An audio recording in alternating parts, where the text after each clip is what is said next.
So good to have you join us today. Hello and welcome to Business Daily. I'm Jaein in Seoul. Coming up on today's program, President Moon Jae-in, who's in the Philippines for the ASEAN summit, says he is determined to take relations with ASEAN to new heights. Is U.S. President Donald Trump's America First trade policy leaving Washington more and more isolated from the rest of the world? We'll sit down with an expert to talk about this.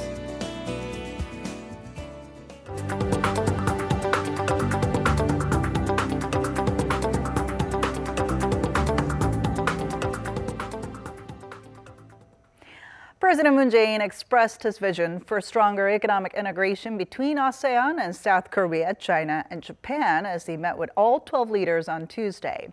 But the highlight of the event, at least in the eyes of the South Korean media, was the one-on-one meeting between President Moon and Chinese Premier Li Keqiang. Our Moon Gon-young starts us off. This is the Philippines International Convention Center, the venue of the 2017 Southeast Asian Nations Summit and related meetings. Now, the area in and around the venue had been closed up for a few days leading up to the main event, and Philippines President Rodrigo Duterte has declared a special non-working days for the 3 days of the summit. So schools and offices in Metro Manila are closed today, and this is to ensure the safety, security, and convenience of all the leaders and delegations visiting Metro Manila for the 2017 summit. South Korean President Moon Jae-in is one of the 18-plus leaders attending the international summit this year. On the second and final day of the summit, Mr. Moon, along with the leaders of the 10 ASEAN members in China and Japan, called for joint efforts to further liberalize trade and deepen economic integration. 금융 발전에 동아시아 공동체 기조를 만들어 주십시오. 또 유럽의 원인 보호 무역주의와 자국주의 중에서 또 동영화, 중국 변화 등 복합적인 도전들을 극복해 나갑시다. And of course, security challenges, including the growing threat of North Korea's missile and nuclear program. As there are other international and multilateral events, ASEAN 2017 is also being used as a venue for sideline one-on-one meetings between global leaders. For South Korean President Moon Jae-in, that includes Chinese Premier Li Keqiang.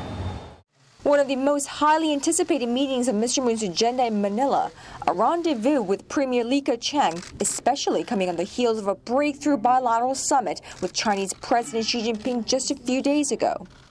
오늘 총리님과의 회담이 지난 1년여 동안 부분적으로 위축되었던 경제, 통상, 문화, 인적 교류 등 제반 분야의 협력을 실질적으로 회복시키고 여타 양국 간 공통 관심사에 대한 협력을 확대하기 위한 방안을 구체적으로 협의하는 귀중한 기회가 되었으면 합니다. The two sides have made great progress in the past while taking care of the sensitive issues step by step. China-South Korea relations are already seeing positive changes. The Blue House interpretation of the encounter, extremely optimistic.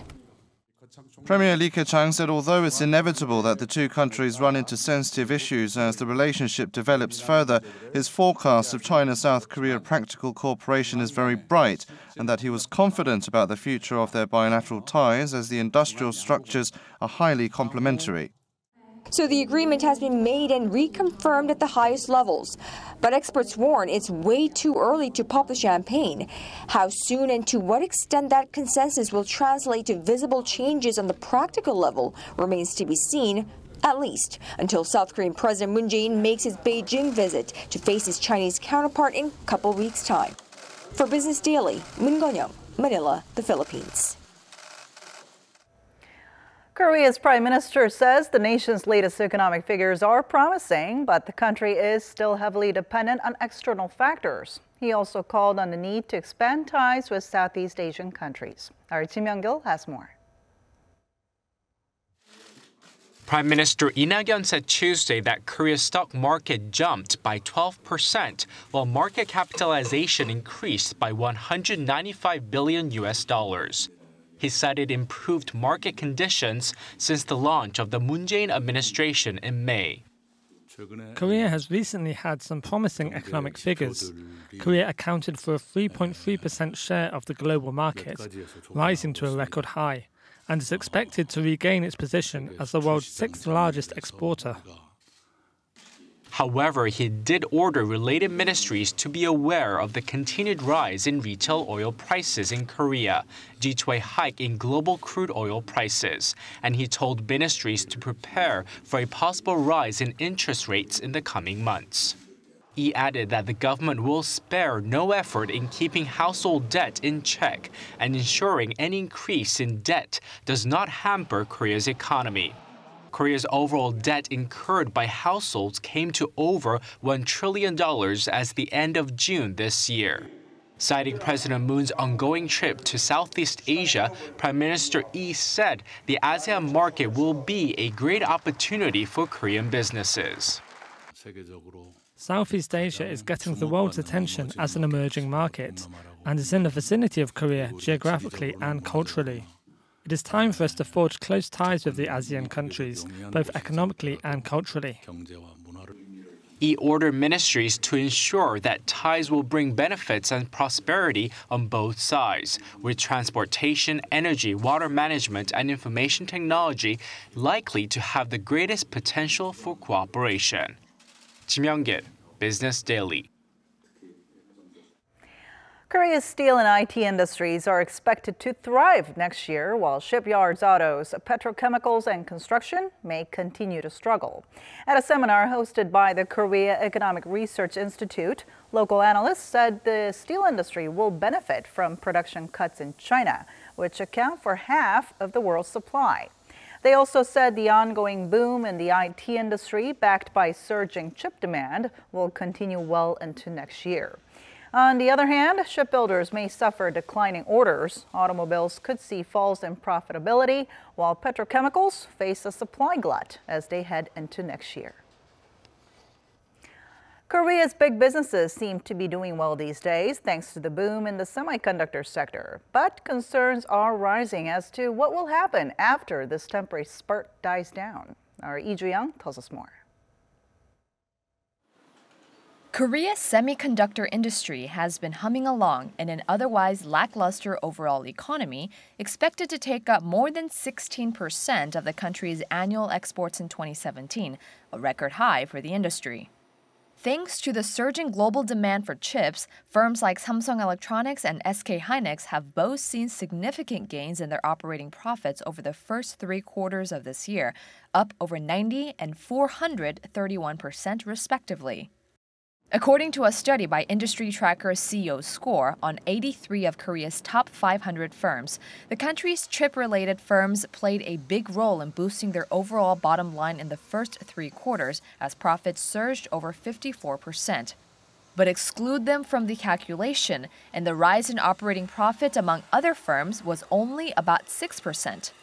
Public corporations in particular saw their earnings decline by as much as 42.3%, while the auto and household goods sector also saw a drop in their margins. The boom in the semiconductor industry will not last long. Without an overhaul in the industrial structure, it will be difficult to expect such good performances in the future. Experts also say a structural overhaul in public corporations is needed to pull up their work efficiency to a level on par with the private sector. Lee Ju-young, Business Daily. U.S. President Donald Trump says he will release a major statement on North Korea and trade later this week. Now, although details are not clear yet, it may include relisting Pyongyang as a state sponsor of terrorism. Our Elliot Kim reports. President Trump will release a major statement on North Korea and trade on Wednesday as he returns to Washington from his marathon tour of Asia. Trump made the remark while speaking with journalists ahead of a trilateral meeting with his Australian and Japanese counterparts in Manila. So we'll be making a major statement on Wednesday, and this has been a very fruitful trip for us and also, in all fairness, for a lot of other nations. White House Press Secretary Sarah Huckabee Sanders said earlier this week that Trump would announce at the end of his trip his decision on whether or not to officially relist North Korea as a state sponsor of terrorism. Quoting a government official, ABC News reported that a recommendation had been already made to the president and that he was considering it. On the trade issue, President Trump hailed the progress made so far, adding America's trade deficits with other nations will decrease significantly. But we've made a lot of big progress on trade. We have deficits with almost everybody. Those deficits are going to be cut very quickly and very substantially. It's left to be seen whether the statement will also include details related to the revision of Washington's bilateral free trade deal with South Korea. Elliot Kim, Business Daily. Recently, we have been seeing countries sealing multilateral trade deals without the U.S. and supporting open and free trade despite U.S. President Donald Trump's growing trade protectionist policies. So is the U.S. increasingly isolating itself on trade? Let's find out. Despite President Trump's emphasis on his America First policy, ministers from the Asia-Pacific Economic Cooperation member states have joined hands in supporting free and open trade. This came in the form of a joint statement in the Vietnamese resort city of Da Nang on Saturday, which also vowed to fight protectionism and to recognize the WTO's trade order. Trump has been taking a different stance on trade compared to his predecessors, pulling the U.S. out of the Trans-Pacific Partnership on his third day in office. He justified the move by saying he was trying to protect American jobs and not let other countries take advantage of the U.S. However, despite Washington pulling out of the TPP, the 11 remaining member nations agreed to move forward with the deal over the weekend without the U.S. It's not only in trade that Trump has been isolating the U.S. from the global arena. His plans to withdraw from the Paris Climate Accord would make the U.S. the world's only non-signatory after Syria announced it was joining the framework last week. The Financial Times reported that Trump's America First policy is further alienating Washington from the rest of the world. Some experts also say that because of this, American farmers, manufacturers, and service providers could lose their businesses in the Asia-Pacific markets. And to tell us more about this, Professor JunSok from the Catholic University of Korea joins us in the studio today. So good to see you. Happy to be here. So concluding their two-day APEC summit over the weekend, the 21 leaders said in a joint statement that they remain committed to free and open trade and investment in Asia Pacific. Now, what's interesting is that this is where U.S. President Donald Trump also pitched his America First policy. So what can we make out of this joint statement? Okay, well, I was a bit surprised that the statement actually made it to the final leaders' declaration. If you look at the statement itself, it's not that different from what they had in the years past. Right. Support for trade liberalization, support for WTO-led multilateral trade, but in other similar meetings in the past, for example, the World Bank and IMF meetings, the G20 meetings, the people from the Trump administration insisted that they take out the part about free and trade liberalization, or they left in riders saying that they don't agree. So this statement is a bit unusual, not in the statement itself, but that the fact that the Trump administration was not able to remove it or modify it. So that either means that Trump administration did not try very hard, that there are some news reports that they did try, or the other countries, the other APEC members felt so strongly about it that they did not let the Trump administration change the statement. Now, meanwhile, the 11 remaining members of the Trans-Pacific Partnership, which Trump had pulled out of, announced on Saturday that they had reached an agreement of the core elements of a deal to proceed without the U.S. Now, what could this decision mean for the U.S. as well as the global economy? Okay, well, even without the U.S., this is going to be one of the biggest free trade areas in the world. Now, I got to admit, it did surprise me because I didn't think they would work it out, and I did not think they would work it out this quickly. But apparently, they still have 4 issues left to consider. Brunei has services related with coal. Malaysia has state-owned enterprises.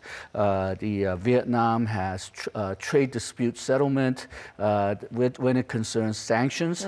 And Canada, well, half of Canada is French, and they're always concerned with cultural exemptions. Right. So these 4 issues still remain to be solved. Canada has signaled that the negotiations may not be easy, and even if they finish the negotiations, it still has to go through the national legislatures. So there's still a lot of steps left, but it's doing a lot better than I thought it would. So I'm very optimistic about that right now. And what's also a bit surprising is that of the points that U.S. was interested in, the 11 remaining countries decided to suspend or delay implementation of 20 issues that the United States were most interested in. That deals with express mail, ISD, and intellectual property. So it remains sort of a carrot. If the United States wants these measures implemented, they have to come back. So there are criticisms that Trump's America First policy is leaving the U.S. increasingly isolated from global trade. What are your thoughts on this? Well, in a sense, that's what the American voters wanted. When President Trump came into power, he said that he would pursue bilateral trade agreements, but everybody knew that that was because the U.S. is the largest economy in the world and it could pressure the smaller economies to doing what the United States wanted. But I think what they did not count on is that other countries can wait. They can try to see whether this anti-trade trend in the United States continues over the next election or whether this will change in the next election. So I don't think you're going to see a lot of movement with bilateral FTAs with the United States for a few years. Now, Syria has recently announced that it will sign the Paris Agreement on climate change along with 195 countries. Now, the U.S. has announced that it will pull out of this climate accord back in June, I think. So certainly such isolation won't help the U.S. in terms of trade. Right. So I think, as I mentioned before, I think the Americans are getting about what they wanted. They did not want the United States to get involved too much with the international trade. And I'm not sure if they're aware of how closely tied international trade and international finance is. But that's what they voted for, a bit more isolationism. So in a sense, President Trump is not the disease. He's a symptom. And the main cause of the isolationism is that a lot of Americans, especially I think in the heartlands, are not convinced that the United States is gaining from globalization, and some of them are arguing that they're not they're only getting bad things out of globalization. And the United States is probably the last power that really can survive not being globalized because they're so big in terms of not only the economic power, but also landmass. So California and New York and Maine, they're almost 3 different countries. So I think they're not as aware of globalization as perhaps other countries like Korea is. Now, we know the China-led RCEP negotiations have been speeding up. So with that in mind, what kind of actions do you think the U.S. should take in regards to trading with its Asian partners? Okay, well, RCEP seems to be slowing down. TPP seemed to be dead, but now it's resurrecting. Right. So TPP may have gotten the lead on this, and that would signal that the APEC members may pursue deeper integration, and that would leave U.S. out of the lurch unless they also get back into the game. Now, something that's idle speculation at this point, but maybe a game changer if this happens, is that China was sending some weak signals that they may be interested in TPP in the future. That was during the Obama administration. So because the U.S. is out, if they decide to pursue the TPP, then that would give a major push toward a deeper integration in the APEC economy. And I don't think the U.S. can afford to stay out of that. So they will be forced to go back in. All right. So I guess we'll keep our eyes on where the TPP is headed from here on out. If China will indeed join it, and then the U.S. ends up also joining it, right? Okay. Thank you so much for coming in today. Thank you.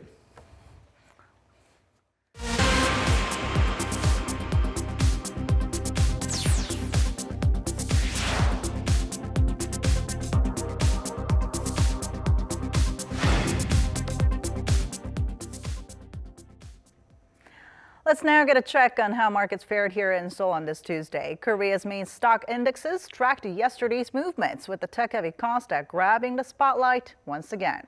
At the closing bell, the main Kospi index edged it down 0.15% to close at 2526.64. The Kosdaq, meanwhile, extended its 27-month high from yesterday, gaining 2.03% to wrap at 756.46. The Korean won strengthened to close at 1118.11 to the dollar. Overseas and institutional investors have been shifting to the small cap index amid strong tech and bio earnings, as well as fresh government plans to spur investments in the Kosdaq. Among the said plans are tax incentives, an overhaul of listing rules, and a $9 billion venture fund, all of which are due to be finalized by the end of the year. Total foreign holdings of Korean stocks and bonds hit a record high last month as investors snapped up local assets. According to the Financial Supervisory Service, offshore investors bought a total of $2.14 billion worth of net shares in the month of October. They held a total of $582 billion worth of stocks at the end of last month, 33.9% of the total market cap. Foreigners also bought a net $623 million worth of Korean bonds last month and held 6.1% of all treasuries in the local market. 5 Korean brokerages have been approved to operate as investment banks after a long push to create the country's own mega investment firms modeled after Goldman Sachs. Of the 5, Korea Investment and Securities was the only firm permitted to issue short-term financing, a key part of the investment banking business. Here's our Won Jung-hwan with more details. The Financial Services Commission, the country's top financial regulator, issued a license Monday to Korea Investment and Securities, allowing it to issue promissory notes and short-term corporate financing. There are 4 other securities firms, Miresetdeu, NH Investment and Securities, KB Securities, and Samsung Securities, that are also expected to get the go-ahead in the near future. The preparations to nurture giant investment banks in Korea started back in 2011 with a regulatory roadmap to creating a so-called Korea version of Goldman Sachs. But local securities firms didn't yet have the capital. So last year, the financial authorities announced a plan to permit security firms that met a threshold of at least $3.6 billion of equity capital to go into short-term corporate lending.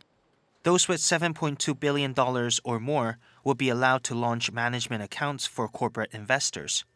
Those changes put the big 5 securities companies on their way to becoming homegrown giant investment banks, and with Monday's decision, the first one now has the right to issue notes. But the traditional banking sector wants the decision to be put on hold as it could disrupt the corporate finance industry. The Korean Federation of Banks said the local securities industry lacks an oversight system to manage the issuance of such notes. Short-term corporate financing has traditionally been the province of commercial banks, which are subject to stricter rules and capital requirements. So there is some concern that the creation homegrown mega-sized investment banks in Korea could destabilize the industry, especially amid a lack of regulation. Won Jung-hwan, Business Daily.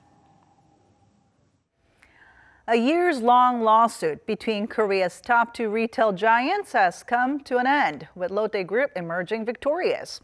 The Supreme Court ruled in favor of Lotte over Shinsegae on Monday over business rights at a Shinsegae department store at the Incheon bus terminal. Since 1997, Shinsegae has conducted business at the terminal located near Incheon International Airport, but claimed Lotte's purchase of the property had damaged its business. Shinsegae argued the city of Incheon had given special treatment to Lotte in order to sell the land and building at a higher price. However, the Supreme Court concurred with lower court rulings, saying the city gave equal purchase opportunities to other prospective buyers at the time of sale.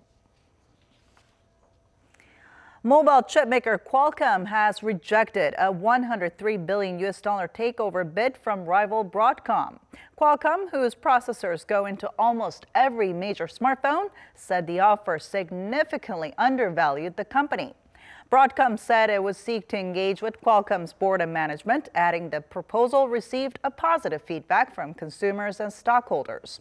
Analysts say Broadcom can now either raise its bid, go for a proxy fight, or launch a hostile takeover attempt.